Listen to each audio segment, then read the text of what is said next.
Welcome back to another exciting edition of the Legionnaire podcast. I am one half of your hosting crew, Will, and I am joined yet again by my brother and co-host, Callahan. Greetings, salutations to all. How are we doing, doing Will? today? How am I doing? Yeah, You know how I'm doing. I do know how you're doing, but why don't you tell everyone else how you're doing? I have had probably not the worst 24 hours, but I have had some of the most stressful 24 hours that I have ever lived through in my life. So long story short, I thought my computer got hacked and I thought people had access to like my bank info, yada yada yada, and I was trying to figure out what the problem was, and I'm like, I don't know jack squat when it comes to like what's wrong with computers. So I'm texting you because you're a computer guy and you're like, well, is your Wi-Fi being throttled? Is the such and such blah blah blah blah blah? And I'm like, I don't know what any of this means. And you're just like, and then you're like, is there a big red button flashing over here? And I'm like, no. And you're like, okay, well, it's not this.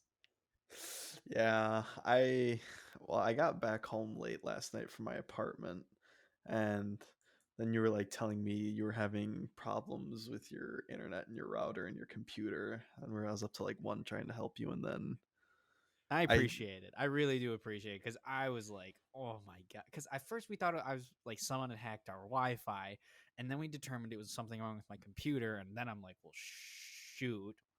Sorry, we're trying to keep it PG here. We want to I just broadcast think this to it's the masses. I just think it's funny because I like basically diagnosed the problem for your computer last night, but you were like, no, that's not it. And then you Okay. went and got it checked out today, and it actually was the problem. Okay. Well, here's the deal. It said the VP. Okay. So I have McAfee as my computer safety thingy majiggy. And I'm like, okay, well, let's use the you asked like McAfee as a VPN. Is it on? Because like it said my Wi-Fi was like shooting through Great Britain and Chicago and wherever, and I'm like, no, it's not on. And I have Nord. I use NordVPN, who I really wish would sponsor us because then we could do a cool Nord read. Yeah. So sponsor us, NordVPN. And you're like, is your VPN on? I'm like, no, it's not on. And you're like, okay. And I checked McAfee. McAfee's VPN said it was off. And I go to freaking Geek Squad today, and they're like, "Yeah, I don't know, some one or some what did they say? It's I forgot what kind of VPN was running, but it's like yeah, this VPN's running. Did you have to download it for school?" I'm like, "No, we use like Global Protect for school." And they're like, "Oh yeah, I don't know. Yeah, you just might want to get a." They just casually told me, "Yeah, you might want to get an external hard drive and then wipe your computer." And I'm like, "Okay." Then I buy the wrong hard drive, and I'm asking you, I'm like, what is this the right thing? And you look at it, and you're like, well, that's not even the right thing. And I'm like, oh my God. I drove out to Best Well, Buy 3 different times today, and I think I burned like in my nice little Prius that like normally I have to fill up once a month. I'm probably gonna have to fill up sometime soon because I did so much freaking driving today. well, you did buy the right hard drive, but it's like it wasn't an external hard drive that comes in a nice case and everything. It was like an actual hard drive, but you just needed to buy a SATA to USB cable because then it would have worked fine. But you Yeah, got and it you're all like, figured out. well, you asked me like, do you have a SATA cable? I'm like, what? Yeah. I Does mean, it does it make you feel good like when you ask me all these technology stuff and you know I'm not gonna know what it means and I'm like what and you're like yeah that's right, this is what it is. yeah, I know all this stuff. I mean, I just pretty much like have acquired the knowledge by myself. I haven't really got any help from Caleb or anything, so it's all been mostly me. God, That's a it must joke, Caleb. I have learned everything from you, and I thank you a lot. it must be so hard. Heavy is the head that wears the crown. God, I don't know how you do it every day. You get up and you just I'm gonna tell you something, Joe Rogan. This Will he, Well, he knows it all. well, I was concerned because I didn't know if I was gonna have to record without you. And I What? was like, I don't know if his computer's out of commission. I want to get an episode out. I don't know how he'll feel. I was like, what could I talk about that he wouldn't be super mad about? And I was like, well, I mean, if it's just me recording, maybe I'll talk about like Tron Legacy or something and why I love that movie so much. It's a But great movie. I liked it, even though I watched it while I was under the influence of alcohol. yeah, I'm a big Tron fan, but we're not here to talk about that today. Your computer is working fine. We're talking about something else. We're talking about something that I'm actually really excited to talk about. Yeah, I'll let you talk about it because this was your little brainchild. This was so Even though today we're kind of ripping off other people on YouTube, we're not ripping off. We're kind of just it's we're happened before. rebranding. Yeah, well, it's happened multiple times before, but today we're going to talk about one spectacular Star Wars scene. So basically, Cal and I have both chosen one scene from all of the Star Wars canon, whether it's in a book, a TV show, or a movie. We are choosing one scene that we both love and we both just sort of hold near and dear to us and we think is spectacular. Hence, one spectacular Star Wars scene. And we're going to break it down and just sort of talk about why we love this scene so much and what it represents. Now, you might be familiar with there was back when Infinity War was coming out or Avengers Endgame was coming out. I don't remember, but there was a YouTube videos going around called One Marvelous Scene, where these famous content creators who did breakdowns of movies, they each chose one scene from a Marvel movie and they broke it down, and that was the one marvelous scene. They also did the same thing with X-Men movies. I don't remember what the title for that one was. I think it was One one excellent excellent. scene. Yeah, it was one excellent X-Men scene. So there's not really like a great thing that rolls off the tongue for Star Wars, but we think one spectacular Star Wars scene rolls off the tongue fairly nice. Yeah, But I'd say so. I had thought about this, and there was, oh my gosh, I've been thinking about what scene I wanted to do now for hours. I have like 10 that I just listed off to Cal before we started recording here. But the one that I narrowed mine down to, I was fairly happy with. There was a couple that I wanted to talk about, but we'll save those for separate episodes where we actually want to talk about like the whole story arc. Like we both had said that we had 3 scenes from the Siege of Mandalore story arc from the Clone Wars, but we were like, we'll just save a whole episode to talk about the Siege of Mandalore because of why it's just of how much we love it. That'll be a marathon episode. Yeah. But without further ado, would you care to take us into your one spectacular Star Wars scene that you Yeah. chose? Yes, I can tell you about my one spectacular Star Wars scene. So I chose to do mine on Luke versus Darth Vader on Cloud City in Episode 5, The Empire Strikes Back. This was like when you told me like, hey, let's do this. I was like thinking, I was like, all right, and like this was the first scene I thought of because like mainly because like this was the first movie you and I ever watched. Like when we watched this with Grandpa way back when we were like 4. Rest in peace, the Grandmaster. Mm-hmm.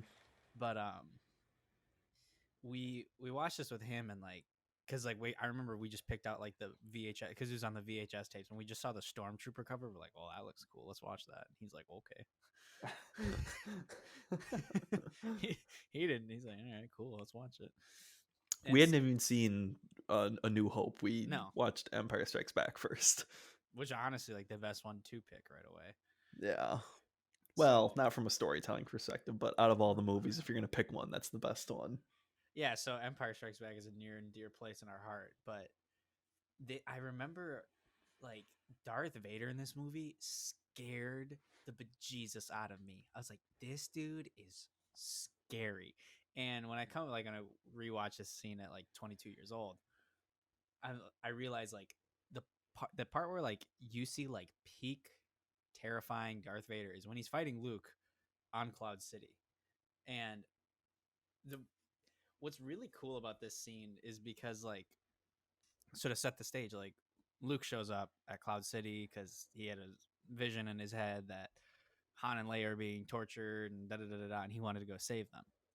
So he shows up to this place, and all up until this like point in the movie, like there's like music being played, like the asteroid chase scene. Anytime like Leia and Han and Lando are trying to like do something, that like there's the cool like violin section being played and the string section being played. So Luke gets into this chamber, the carbonite chamber, and like it is dead silent, and all you hear is just like the background sound effects of like the chamber, like just like sound effects. But you don't hear any. There's no score. There's no John Williams score. there's like the only time there's a John Williams score in this scene is right at the end when Vader, like at the end of like the fight, when like Vader's got Luke's hand cut off and he's like backing him down the catwalk and he's saying, he's like, Obi-Wan never told you what happened to your father. But yeah, it's like dead silent, and it's like, because what's nice about this is like when there's no score, like you're like it takes up one aspect of like your senses out of it. So like you're not like thinking about the music. Oh, this is kind of cool. Like you are just focused on the two fighting and their dialogue. And most battles in Star Wars have music. Like Duel of the Fates is immediately anything everybody thinks of when they talk about like music in Star Wars scenes, because like Qui-Gon Jinn and Obi-Wan versus Darth Maul and like the beautiful like opera behind them, and then Hmm. Anakin versus Obi-Wan. With Battle of the Heroes Oh my and the god, Anakin vs Obi-Wan song as well. yeah, beautiful. We don't get And too many scenes where there's not like any sound. Like there's this scene and then the Last Jedi scene where they do the hyperspace ramming. Those are yeah, two. Those are like the two scenes where it's just silence. yeah, and it really felt like you're really like locked in on what's happening in front of your eyes.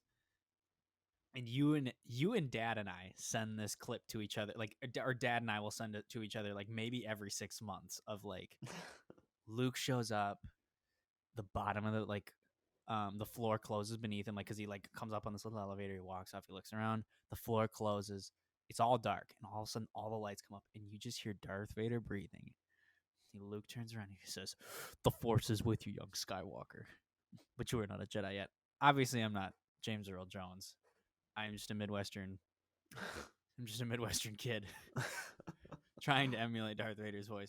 But that might be my favorite line in any Star Wars media, just because of like I just the delivery behind it, and like you see like when he says that, you see Vader like up like the on the top of the flight of steps, just standing ominously over Luke, and that's basically like how the entire that's like it's a huge foreshadow of how the entire fight's gonna go. Like you see like they're like Luke's been training, like he's been training really hard with like Yoda and Dagobah, but like there are levels to this game, and Luke shows up, he's like, well, I'm not gonna take crap from you. So he like whips out his light. It's like you can see from the beginning like the two different mindsets they have. Like Luke whips out his lightsaber really quick, and Vader just slowly pulls it out and turns it on. Like Luke is quick and aggressive the entire time, like always like striking quick, flipping around, doing like creative stuff, and Vader's just methodical and calculated.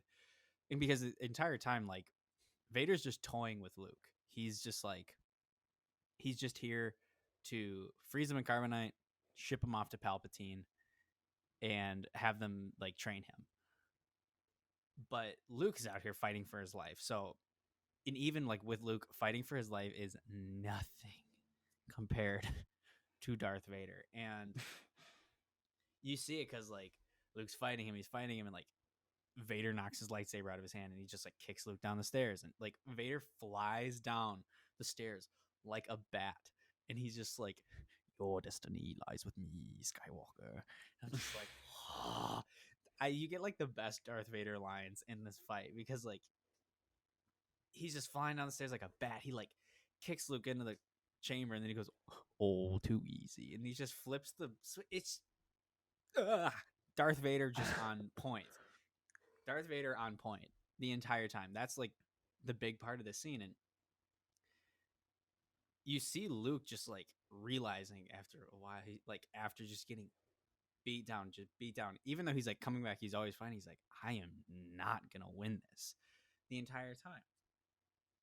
So Vader tries to get Luke to tap in his dark side. He's like, only your hatred can destroy me.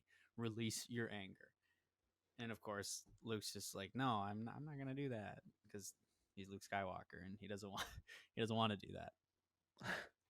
But so I remember, so they're fighting on that little platform. They're trying to like Vader's trying to get freeze Luke and carbonite, but it's not gonna happen. Luke says, sorry, pal. So he blasts him with something, and they fall down into this little area, and then they're fighting in this hallway. And I remember being a kid, and I was terrified because Luke walks in and it's silent. It's still silent. There's no music. He's like looking around, and also you hear in the background just and you just hear his breathing, and I'm like, and then Vader just comes out and he starts fighting Luke, and then you probably get one of the worst choreographed scenes in all of Star Wars, to be completely honest, with Vader's force throwing everything at Luke, all of like the objects in the room, and Luke's just out there swinging and missing everything, like my sad attempt at playing baseball when I was like 5 years old. But as he like, I really liking this because like even like during this, like you could just see Vader's just out here playing with Luke, and I really like looked at that and I was like, oh, this is exactly like when I'm in jujitsu and I roll with a black belt, and they're just out here just playing around with me, and I'm just out here fighting for my life, and they're just like, oh, that's cute. Like every time I try to do something to them, like I make a grip or I shift my weight or I try to do something, they look at me like, that's pretty cute. Watch this, and then they flip me over and I'm getting choked out and like immediately like that. And that's how it is the entire time. And I like there will never be a more iconic. I don't think, in my humble opinion, amateur opinion, as a Star Wars podcaster on the internet, I don't think there will ever be a more iconic scene of Darth Vader standing over Luke on the catwalk, just being like, there is no escape. Like, and Luke's just beaten down. He's got his hand cut off. And Vader's just like walking him down. And the craziest thing about this is because people often, everybody misquotes this line, is when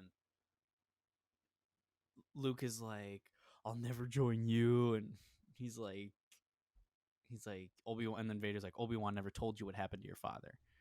And then Luke's like, he told me enough. He told me you killed him. Interesting to know, in the original script for Empire Strikes Back, what they had written in the script for like all the cast who read it was like, Vader says in the script, it says Obi-Wan killed your father, and then everything else plays out when Luke's like, no, it's impossible, it can't be true, and it's like, but George Lucas and Gary Kurtz approach Mark Hamill. They're like, you're gonna record. He's like, they're like, actually, what Vader says here is, no, I am your father, and everybody says, Luke, I am your father. That's not how the line goes. Don't mean to flex on you, but it's not how the line goes. But the crazy, so that I learned that in is the Star Wars Empire of Dreams documentary, where they talk about making the entire original trilogy, which is it might be like one of my favorite documentaries. I watch it like once a year. It's a really fun watch, just seeing everything go into it. Because Gary Kurtz said to Mark Hamill, he's like, or no, Mark Hamill's talking about it because he's like, yeah, Gary Kurtz said to me, this is the line, and here are the people who only know that line: you, me, George Lucas, and James Earl Jones. So if it gets out, we know who it came from, and it's you. Mark Hamill's like, well, I knew then I had to really keep it. I really had to keep my lips sealed. But there's a huge cultural impact of this, because when you and I watched it, we were just like, whoa, he's his father. That's crazy. But like back then, like when all you had in Star Wars media was just like A New Hope to go off of, an Empire Strikes Back when it came out, people didn't believe Vader right away. Like people were arguing, like, was Vader lying? Was he telling the truth? Like, is he actually his father? Is he lying? Oh And yeah. I thought it was really similar to, like, I guess for us, like when we watched The Last Jedi and Kylo Ren says to Rey, he's like, it's like, I know who your parents are, and she's like, oh, what? And then like he tells her, you're nobody. Your parents were junk traders. They died buried in a pauper's grave on Jakku. And she's just like, because he asked her, he's like, do you know who they are? She's like, they were nobody.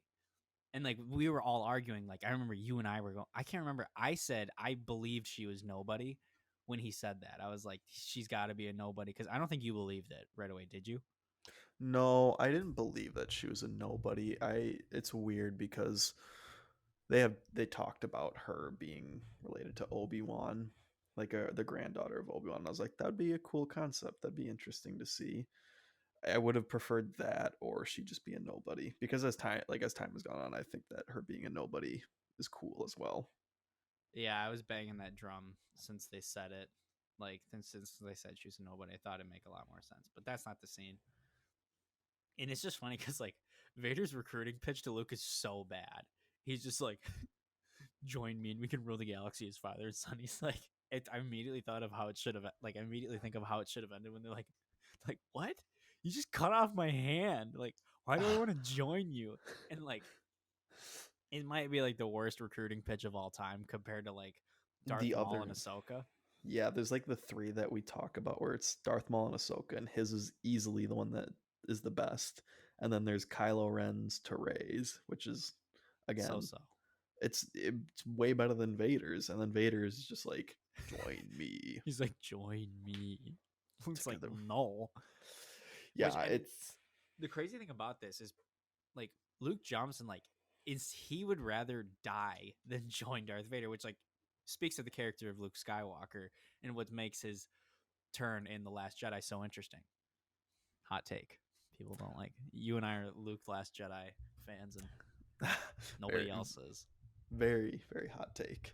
Very, very hot take. But it's like you see the character of Luke Skywalker in this point when he's like he has a choice like either I can join Darth Vader or I can just fall off of this catwalk and die. And he miraculously survives. And I mean, obviously they couldn't kill Luke off right away. They can't really kill the Golden Boy, but No.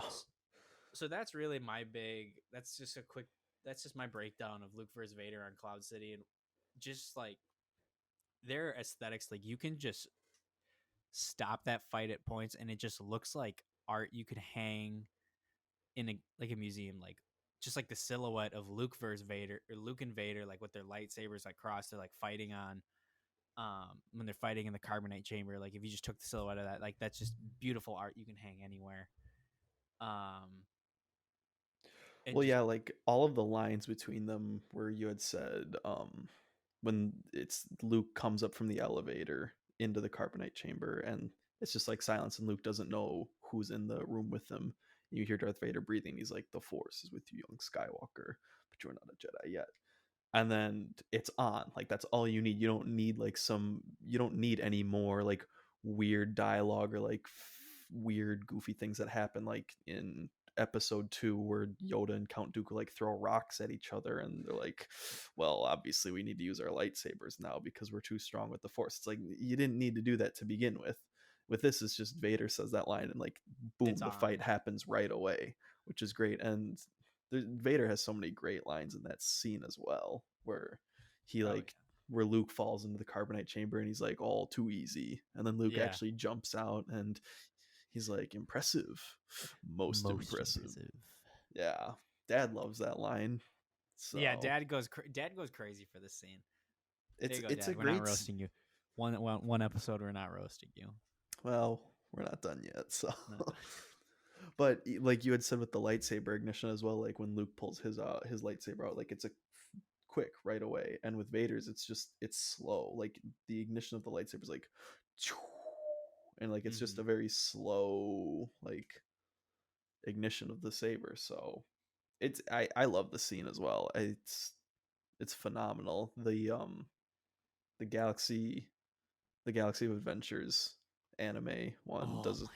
that. It's a great job of it, because even in that one you talk about how you were scared of Darth Vader and like how as a kid and like how menacing he looks in the Galaxy of Adventures. Like he's got big broad shoulders and he's like a big menacing character He when like you see towers him. over Luke. Yeah, it's insane because he looks like a giant when like they fight and you see the elevation and that stuff. So it is a great scene of itself.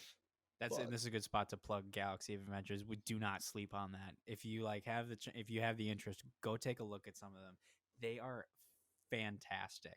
it is, and we said in last Friday's episode where they did a whole episode devoted to The Empire Strikes Back on its 40th anniversary, and this is one of the scenes in that Galaxy of Adventures. So it's 5 minutes, I think. It's or it might be a little longer, but it has the scene and it does a great job of just sort of not over exaggerating, but exemplifying and just bring to light like how intense the scene is. Yeah, So enhancing it. yeah. Another cool thing to note about the scene, like how it's so iconic in our memory, but when I was rewatching it, it's very, very short. Like this Hmm. this fight is not long at all because it feels long in the context of the movie because it's cut in between like Leia, Lando, and Chewie running back or trying to go save Han from Boba Fett and then trying to get to the Falcon and get off. But like and then you have like the little bits and pieces of this lightsaber fight put in there. So when you like go and just watch the lightsaber fight itself, it's very very short. Hmm. Um, a lot. I think it's like one of the. I mean, outside of like Obi-Wan Kenobi getting sliced in half by Vader, and not really sliced in half, but like him losing to Vader in A New Hope. This might be like the shortest lightsaber fight. Yeah, I it's mean, if there's. you don't, yeah, I mean, I can't think of maybe Obi-Wan versus Grievous. That's a very short one, yeah. and Anakin versus Dooku. That's a short one as well And I in guess I don't Episode know. 3. Yeah, I don't know about Kylo. I don't really know how you count lightsaber fights in the Last Jedi, but Yeah, there wasn't regardless, really any, but yeah, an iconic scene for an iconic movie. That's what I chose, and yeah, it's just it's a phenomenal scene. you will never find a better like because I know people like go crazy. They're like, oh, Darth Vader's so cool in Rogue One. You don't really get to see him like that in the original trilogy. It's like you are grossly overlooking this sequence of events with Vader here. Like you get like sure he may move slow and clunky because it's like 1980 when they're filming this, but you will not encounter a better piece of Star Wars media that like just like shows how terrifying Vader is like with his lines and his actions and like just oh yeah It you will it, not it find no. it sets the stage and it encapsulates like what the scene is trying to do perfectly with Mm-hmm. setting the tone for how there is no sound that plays for the like there is no sound that plays for the entire scene until Luke's hand gets cut off. Like Mm-hmm. everything else is quiet. It's all sound effects and it's all just the the effects of the environment around them that they're making. Yeah, So it's a very good scene. I love it as well. But but you chose a different scene. I did. But before we get to that, we'll have a quick word from our sponsor. And welcome back. Welcome back. Khaled just talked about his one spectacular Star Wars scene with Luke versus Vader on Cloud City. I chose a different direction. I have been I had been debating a while on which scene I wanted to choose. I wanted to do Obi-Wan versus Anakin, but not the whole fight scene. I wanted to do just the beginning where they're confronting each other on Mustafar and they're talking with one another. But I was like, it's a great scene, but there's not much for me to break down with that and talk about. I really wanted to do Luke and Yoda on Dagobah in The Empire Strikes Back, but I also really wanted to do Luke and Yoda on Ahch-To from The Last Jedi when he shows up because that's also a very beautiful scene. And I know I'm crazy for saying that there's good scenes in The Last Jedi. Oh my Oh my god, gosh. what? There are good scenes. The last, it's so bad though. Yeah, it's Vice Admiral crazy. Hodel, SJW. Oh my god, Will, you're so Yeah, controversial. it's crazy that The Last Jedi actually has some good scenes in it, but And also has some pretty garbage scenes, but it does. We talk about how we like The Last Jedi because there are some very high highs in that movie, but that was not the scene I chose. The scene that I chose for my one spectacular Star Wars scene actually takes place in one of my least favorite Star Wars TV shows. And I chose Obi-Wan versus Maul on Tatooine in Star Wars Rebels, the episode Twin Suns. I Obi-Wan and Maul have the most intricate dynamic throughout the entire Star Wars saga. They only build it builds up from episode 1 through this episode in Rebels Twin Suns. I think it was in like season 3 episode 20. But they have one of the most intricate dynamics because you see like it's probably the most black and white good versus evil dynamic that you can get for Star Wars. You have Maul who's consumed by revenge and only focused on making Obi-Wan's life miserable and trying to get revenge on him for Obi-Wan cutting him in half on Naboo and sort of taking him out of the Clone War and letting Sidious just find a replacement for him. And Maul is consumed with the notion of getting revenge on Obi-Wan because he stole Obi-Wan stole his destiny from him and for what he was supposed to accomplish during the Clone War. Because correct me if I'm wrong, but Maul's appearance in the Phantom Menace was like the first actual appearance of a Sith Lord in like 100 years, 200 years. no, the Sith have, because I remember in um, Phantom Menace when they're talking in the council chamber when they get back from Tatooine, and Qui Gon says, "I believe I've encountered a Sith Lord on Tatooine," and Kiadi Mundi, also one of the worst Jedi ever. Don't at me, he's awful. But he says, he's like, "The Sith have been extinct for a millennia." Yeah. So Maul making he being the first Sith to appear in a millennia. It's like it's no small feat. Like you have to be well prepared and well trained for this. So it's I consider these two one of the best love stories in all of Star Wars. And I know people are like, okay, well that's a little weird, but like the way that these two have had their dynamic and that their relationship has evolved since the Phantom Menace is it's amazing and it's done beautiful because George Lucas did he he killed Maul off in the Phantom Menace and it was just sort of left as that. But then in the Clone Wars, Dave Filoni brings him back along with George Lucas, and they start to talk about the character of Maul more and give him more screen time and sort of develop him and make him an actual main character of the show and the saga. So the love story between the two is just amazing because it starts out in the Phantom Menace with Maul killing Qui-Gon, Obi-Wan's master. And immediately when Maul kills Qui-Gon in the Phantom Menace in uh, the throne room or whatever, but when they're on Theed, you see Obi-Wan's reaction, how he's just immediately just filled with rage like you're doing right now. Like he's he's still a Padawan at this point in time, Obi-Wan is, so he's just consumed with the notion of I need to kill Maul. Like this man just killed my master and sort of my father figure because Qui-Gon was a big father figure for not only Anakin but Obi-Wan as well in the Phantom Menace. So Obi-Wan luckily is able to kill Maul, kill in air quotes, by cutting him in half, but he was a little unbalanced, which why I say he's lucky is because he was very consumed with rage towards the end of that fight after Qui-Gon's death. But Obi-Wan takes Maul's legs and cuts him in half and leaves him for dead on Naboo. But then he comes back again in the Clone Wars. We find out that Maul survived, and the only reason that Maul survived is his hatred for Obi-Wan. Kenobi. He says in the Clone Wars, I don't remember the direct line, but he says to Obi-Wan, the depths I would go to stay alive, fueled by my hatred for you. And he says that to Obi-Wan because he's solely focused on torturing Obi-Wan and making him experience what Maul had experienced while he was in the depths of Naboo and going through like while he was on this trash planet trying to stay alive with his weird spider legs that he had. And they had multiple confrontations as well during the Clone Wars where Maul was trying to lure Obi-Wan out of Coruscant from the Jedi Temple by killing innocent people and like sort of taunting and harassing Obi-Wan, being like, "You're not a real Jedi if you're not going to come protect these people, and if you don't come fight me." And you see it multiple times, and sort of one of the climaxes for that is when Maul sort of creates a crime syndicate. It was Crimson Dawn, and he takes over Mandalore and he captures the only woman that Obi-Wan has ever harbored feelings for, which was the Duchess Satine.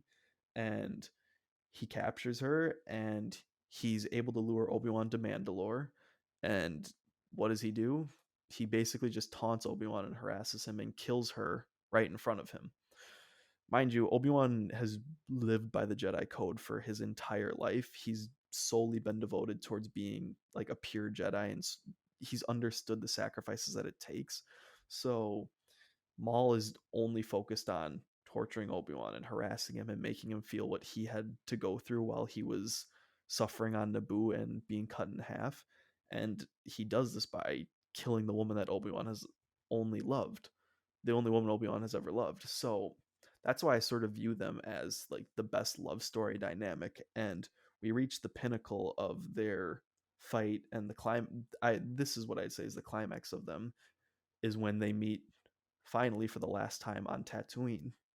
And it happens because Maul sort of tricks Ezra into thinking what he wants to see, which takes him to Tatooine, but it's actually what Maul wants to see, and he finds out that Obi-Wan is on Tatooine. So it's not till like the end of the episode because mind you, this whole scene with Maul and Obi-Wan is only about like 3.5 minutes to 4 minutes. It's a very, very short scene. And they had built up Obi-Wan's return in Star Wars Rebels very, very like it was a big part of their marketing for that season. And it was only like a 3.5, 4 minute scene, but the way that they did it was beautiful. So the introduction for Maul was when Obi-Wan and Ezra are sitting around this fire and they're just talking, and Obi-Wan says, "You shouldn't be here. You need to go back and help the Rebel Alliance." And Maul shows up and Ezra's like, "I want to fight Maul. I led him to you." And Obi-Wan says, "No, I will mend this old wound." And you realize that this is more of a different setting because Obi-Wan realizes how this has gone on for far too long. It's gone on for, oh god, I want to say nearly like 15, 10, 15 Oh, years. way over 10 years, because where does the Kenobi show take place in the timeline, and where does this scene in Rebels take place? The Kenobi show, I think, takes place. It's either 8 or 10 years after Revenge of the Sith, and Rebels, I think, takes place like 15 years after. Okay, so 15. And how old was Anakin when he got him? It's got to be somewhere around 20 plus years, because Anakin was about what 8 9 when Yeah, they meet him in Phantom Menace, and when we see him again in, I guess, well, in Revenge of the Sith he's 18, 19 ish, and then from there at the end of Revenge of the Sith, 15 years after, yeah, so that's what, 23 ish years. yeah. It's Maul's been waiting for this moment for about like 23 years because it's been ever since he's been cut in half on Naboo. So Obi-Wan says to Maul, says to Ezra, "I will mend this old wound." And you get the sense that this is the last time that these two characters are going to see one another. And unfortunately, we know what happens with Obi-Wan's fate because of his death in not the Phantom Menace, A New Hope. So this is the first time that these two have met each other since the Clone Wars when Maul had killed Satine. At least that we know of so far. Now, I doubt something will happen in the Kenobi show that because I think that would mess with the timeline too much. But you see among these two characters, it's been now since Satine has died. It's probably been 12 years around that time since Maul had killed Satine on Mandalore, and you see how one of these characters has evolved and changed since they had last met, and you see how the other one has just stagnated and not changed at all with his motives. Obi-Wan is obviously the one who has changed here because you see at this point where he's no longer really Obi-Wan Kenobi. He's sort of old Ben, which is more of like a peaceful sort of like embracing the living force sort of persona as a character. He's more like he's not the same man as he was in the Clone Wars. He's humble, he's more peaceful, and he's only focused on protecting Luke and not being like the fighter that he was in the Clone Wars. He's only there to protect people and sort of serve as what a true Jedi is supposed to be. Now Maul, on the other hand, Maul is only consumed with killing Obi-Wan, and we've seen this ever since the beginning, since he made his reappearance back in Clone Wars, and he's let his revenge consume his motives, and he's only been focused on killing Obi-Wan. It's been eating away at him mentally, and he wants to kill him because he thinks that it will finally bring him the peace that he wants in his life. Now, excuse me, in the Phantom Menace, I had mentioned earlier, Obi-Wan was consumed with rage after Qui-Gon was killed. Now, in this scene, when Maul shows back up, and in the Clone Wars as well, when Maul shows up, you sort of see him become unbalanced with his emotions, and he's not the same peaceful Obi-Wan as we always see. But in this scene, he's a much different character, and we see that with his character development because then when Maul says to Obi-Wan, "Look what has become of you, a rat in the desert." Obi-Wan's goaded line back to him is, "Look what I have risen above." And you see how Obi-Wan is just elevated over Darth Maul, and he's like, "I've changed. This stuff doesn't matter to me. Like I'm more evolved as a character and as a person." And he doesn't want to engage in combat with Maul either because he's sort of when there are fights in the Clone Wars would always happen, it was always quick to combat. They would sort of have a couple lines towards one another, but then they were always fighting each other fairly fast, and they were doing all these flashy moves. They were it was Clone Wars. So the Clone Wars was sort of representing like fast combat styles, quick moves. And in this, it's in the original trilogy, which I consider Rebels to sort of take place among. It's more like slowly, methodically, and calculating combat moves. But Obi-Wan doesn't want to fight Maul at this point, and he says to Maul, "If you define yourself, if you define yourself by your power to take life, the desire to dominate, to possess, then you have nothing." And Maul replies to him saying, "Then what do you have?" And he's mad. You see the frustration from Maul because he's trying to taunt Obi-Wan and get a reaction out of him, and Obi-Wan is, again, he's only concerned on protecting Luke, and he knows what it means to be a Jedi, and he's not going to waste his energy on fighting Maul again. But he wants to do it in a way where he's not going to fight him. He wants to mend this old wound. But it doesn't become a threat to Obi-Wan until Maul sort of threatens Luke's life, where he says, "Why have you come to this place? Not simply to hide. Perhaps you're protecting something." And he's like, "No, protecting someone." And that's when Obi-Wan's like, you're gonna kill, if you're threatening Luke's life, who is our last hope. Well, one of our last hopes. Leia was as well, but more That's not so, why he's there. yeah, more so he Obi-Wan's doesn't. not on Alderaan. Yeah. But so Obi-Wan realizes then, I'm going to have to fight you then if this is what it takes for me to protect Luke. So this is then where we get one of the most symbolic fights in all of Star Wars, because the stances of these characters are key. Now, when I was a kid, and when I say kid, I was like 16. I think I was like 16 years old when this episode came out, and I was like, "Oh my god, Obi-Wan and Maul are going to fight again." And I was young, and I wanted to see like the fast action Clone Wars fighting, the Phantom Menace fighting style, because I was like, that's what I want, flashy moves. And when I saw what we got, I was disappointed. But as I look back at it now and I'm older, I'm like, no, this is much better, because the symbolism and what this fight represents means so much more to me.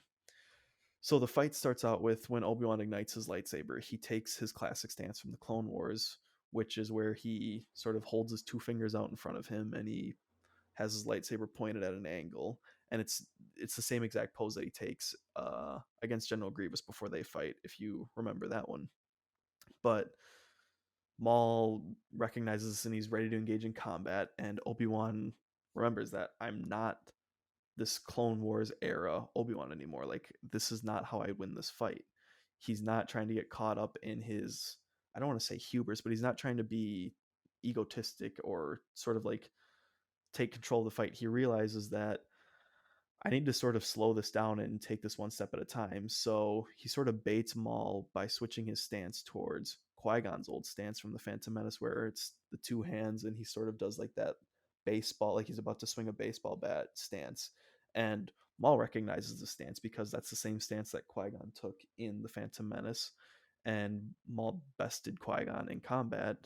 And he realizes this, and he knows Maul realizes the moves that he has to do to beat Obi-Wan in this fight. So both of their lightsabers are ignited. Obi-Wan takes Qui-Gon's stance. Maul is holding his saber up ready, remembering the moves that he needs to do to beat Obi-Wan in this fight.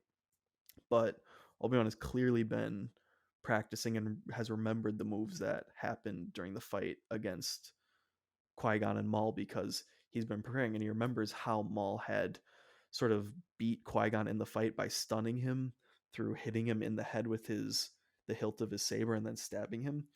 Maul tries to do the same thing here, but Obi-Wan, instead of trying to block one of the sabers and getting hit in the head, he cuts right down the middle, which then leads to a cut like directly through Maul. So there wasn't even I think there was two strikes between the lightsabers, and then Obi-Wan cuts through Maul's hilt and he kills him. And it's the shortest fight in all of Star Wars, I believe, for lightsaber combat. And It right is. after it's crazy. And I was so frustrated as a kid, 'cause I was like, oh, this was stupid. I wanted to see all this lightsaber combat action, but I think the symbolism that the fight represents and the stances that Obi-Wan took, sort of paying homage to Qui-Gon, is beautiful. And immediately after Obi-Wan cuts Maul's hilt in half and kills him, but wounds him to where it will kill him. He immediately catches Maul before he falls to the ground, and you see him like talking. He talks to Maul. He catches him before he even hits the ground, which is why I say it's a love story between the two, because Obi-Wan does feel guilty for the pain that he caused to Maul, and you feel that with his catch that he has for Maul, and you see that he genuinely actually cares about him. And Maul says to Obi-Wan, then, is he the chosen one? Which, this is where it's sort of a misread prophecy, as they talk about in Revenge of the Sith, between Say Yoda. who he is before you go any further. When Maul asks him, "Is he the chosen one?" Who is he referring to? Yeah, I was gonna say that. So, what I mean when I say that is, in Revenge of the Sith, Yoda, Mace Windu, and Obi-Wan say that the prophecy may be misread for the chosen one. It may not be Anakin. So when Maul says, "Is he the chosen one?" They're on Tatooine currently, and Obi-Wan is protecting Luke. So he thinks that Luke is the chosen one, and Obi-Wan replies with saying he is. And Maul replies back saying that he will avenge us. And they're referring to Luke in this situation because they think that Luke is the chosen one, when you've said before that Luke was the catalyst for Darth Vader becoming the chosen one. And when Maul says he will avenge us, he's referring to his brother Savage, who died in the Clone Wars to Palpatine. And you see how Maul just sort of finally is at ease and comes to rest with finally dying from Obi-Wan. You don't see him consumed with rage. He's sort of just, he's lost all of his energy. He's accepted the fate that has happened to him, and he dies. And when Maul takes his final breath and dies, Obi-Wan closes his eyes with his two fingers. It's, people like close, when someone passes away in life, they close their eyes, and like they'll put quarters on their eyes or something to like keep them closed. And you see Obi-Wan close Maul's eyes to put him to rest. And you see how Obi-Wan has a genuine care for Maul, and he feels guilty for all the pain that he's caused Maul and everything that Maul has done throughout his entire life at just trying to get revenge on Obi-Wan. And as Obi-Wan's holding Maul, like the shot sort of backs up, and you get this beautiful shot of Obi-Wan just holding Maul in the desert as he's lying there dead in Obi-Wan's arms. And then the scene just ends there, and it cuts to Obi-Wan going to visit on Luke then from a distance. But I think that's a beautiful scene just because of how short it was and how much it accomplished by wrapping up Obi-Wan and Maul's love story between the two, and just how much it represented, because you see how Maul was only focused on killing Obi-Wan, and Obi-Wan was elevated above him, and he was concerned about other things, but he realized that he had to mend this wound between him and Maul. And just everything that the scene had done, I hated when I was younger, but when I look back at it now, I think Dave Filoni did a beautiful job at creating the scene. Sam Witwer did a great job at doing the voice acting for Maul, and I don't remember who exactly voiced Obi-Wan, but the guy, it wasn't James Arnold Taylor and it wasn't No. Ewan McGregor, but the man who did it did a phenomenal job as well. And I think the scene is not just spectacular. I think it's beautiful. I think it's a beautifully crafted scene. But Yeah, Dave Filoni. What more? What more can we say about Dave Filoni? But what I liked about this scene a lot is it pulled so heavily from the Kurosawa samurai films that inspired Star Wars, which inspired George Lucas to make Star Wars. Because this is just like it's a classic samurai fight where you have the two opposing forces looking at each other, waiting for one to make the first move. Maul goes, makes the first move, and then Obi-Wan knows, because this has been like, think about like, so Obi-Wan's been on Tatooine for however many years, 15 years at this point.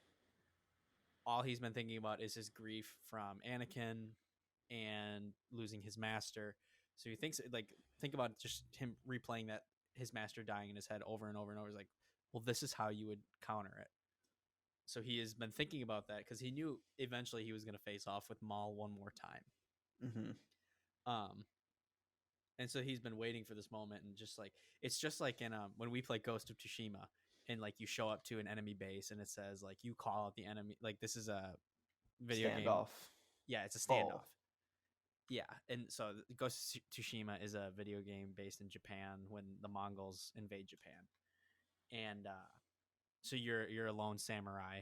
You're like the one of the last samurai left in Japan. You have to fight all the Mongols, but every time you come outside a Mongol camp, you do a standoff with like he calls out the best warrior, so the best warrior comes forward, and like you just like have to wait, and then a certain time you hit a button, and then your guy kills the best warrior. Yeah. You might miss it, and then the other guy fights you, but that's beside the It's point. it's all about timing. The standoff is all about timing, which is exactly what this fight is about as Exactly. well. Yeah, it's just like Obi-Wan is like at this point in the time, like Obi-Wan is like the last samurai of an age long behind him of like the Clone Wars. He's like the last samurai of the Clone Wars.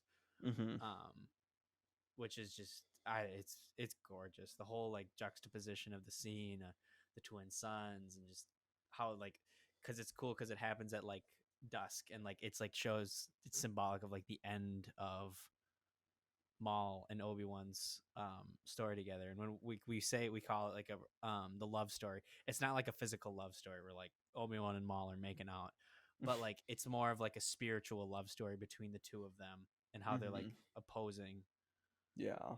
just Yeah, like two pieces of the same puzzle or like two pieces of the same two it's pieces yin and yang. Like yeah they're light and darkness, and it's a beautiful scene. I love it. And you talk about Obi-Wan being the last samurai, and you see how Luke sort of takes on the last samurai mantle as well. But then everyone complains in the sequels, like, oh, they're just swinging baseball bats. It's like, well, no one taught them how to fight.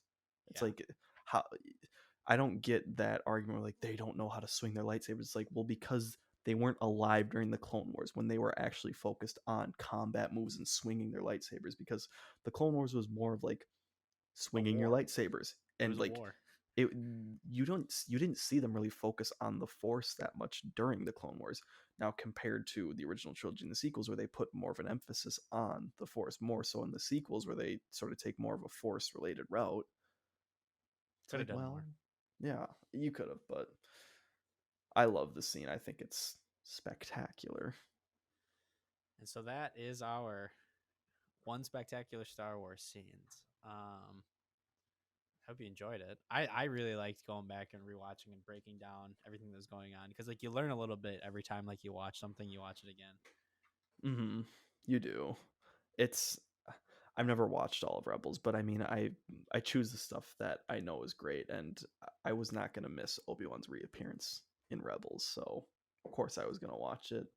I know Cal and I have both said that we're not big fans of Rebels, but this is one of the episodes of Rebels that I'm not gonna bash on. It's very good. It's got redeeming qualities. It does. But if any of you out there want to talk about one spectacular scene, if you want to post it on social media, please feel free to do so. Or if you just want to email us and at the Legionnaire Podcast at gmail.com or message us on Instagram at Legionnaire Pod, please feel free to and talk about your spectacular Star Wars scene that you think. And spelling Legionnaire is Legionnaire.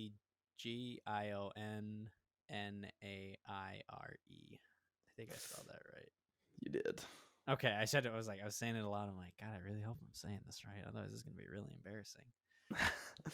But we hope you enjoyed this episode. Again, if you Thanks, have any, thanks everyone who listened. Also, because yeah, like we check these stats like daily and religiously. oh, I check it. I check it like hourly. Yeah, it's because I think we just added a new state. I think. Oh yeah. DC. Somebody from DC. Actually, I know the guy from DC listening. So shout out. Thank you for listening. You know who Yeah, you are. there's a lot of people from many states and many countries as well. So thank you. It means a lot to us. If you have any questions that you want to ask Cal or I, if you want us to talk about a specific topic, please feel free to send them to us. We will have our social medias linked down below in the description of this episode. So please ask us something because we'd be more than happy to talk about Yeah, please somebody send us something. it. Please somebody send us something. We have plenty of things to talk about. We have a lot of episodes planned, but we want to get more of a community engagement and interact with you guys as well. So, but if you enjoyed this episode, please feel free to share it with someone that you think would like it as well. And if you have one spectacular Star Wars scene that you want to post to social media, do so and add us. Yeah, tag us. We love Tag us. give us some love.